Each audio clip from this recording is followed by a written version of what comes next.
Welcome to Laws of Indices Level 3. Pause the video now, try the 4 problems on the screen, and I'll go through them with you shortly. You'll find more practice at this level, plus links to the higher levels, as well as other topics, at the end of this video and on the channel homepage. In problem 1, we're evaluating 64 to the power of 3 over 2. Since we have a fractional power here, we can use this law. And the law tells us that the numerator of the fraction is going to be our power, and the denominator is going to be our root. So this means that 64 to the power of 3 over 2 can be rewritten as 64 to the power of 3, and then the square root of that. Now the square root of 64 is 8, because 8 times 8 is 64, and we still need a power of 3 on there. 8 to the power of 3, 8 times 8 times 8 is equal to 512. And so that's our final answer for problem 1. In problem 2, we're told that the 7th root of q to the power of 5 is equal to q to the power of n. And we need to find the value of n. Now, since the left-hand side of this equation has a q with both a power and a root on it, we're going to use this law. And the law tells us that firstly, n is going to be a fraction, and secondly, that the numerator of the fraction is going to be the power that was on q, which is 5, and that the denominator of the fraction is going to be the root on q, which is 7. So using this information, we can rewrite the 7th root of q to the power of 5 as q to the power of 5 over 7. Now, since we know that this is equal to q to the power of n, as we're told that in the question, we can now simply compare the two powers on q and say that n must be equal to 5 over 7, or 5/7.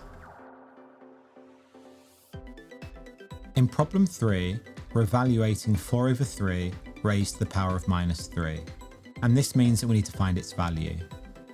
Now to start, since we have a fraction raised to a negative power, we're going to use this law.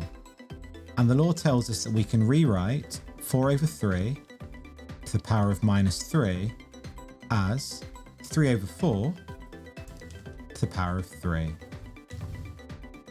We can also rewrite the 3 in our numerator as 3 to the power of 1 and the 4 in our denominator as 4 to the power of 1. And it's important to realise this because we can now see that we're raising powers to powers. And to do this, we're going to use this law, which tells us that when we raise a power to another power, we multiply the two powers together. So to start with, we're going to multiply 1 by 3, which gives us 3. So our numerator becomes 3 to the power of 3. And then similarly in our denominator, we multiply together 1 and 3 to give us 3. And so our denominator is 4 to the power of 3. Now 3 cubed is 3 times 3 times 3, which is 27. And 4 cubed is 4 times 4 times 4, which is 64. So our final answer to problem 3 is 27 over 64. In problem 4, we're evaluating 9 to the power of 7 over 2 divided by 9 to the power of 2. And this means that we need to find its value. Now, since we're dividing indices here, we're going to start by using this law, which tells us that when we divide indices, we subtract the powers. So 9 to the power of 7 over 2 divided by 9 to the power of 2 becomes 9 to the power of 7 over 2 minus 2. And since 7 over 2 minus 2 is equal to 3 over 2, this becomes 9 to the power of 3 over 2.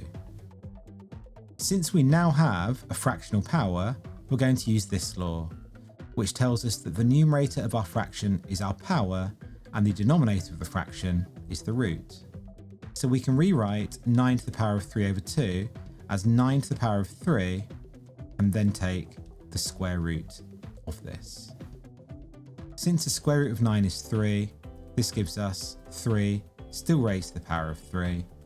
And since 3 to the power of 3 is 3 times 3 times 3, our final answer to this problem is 27.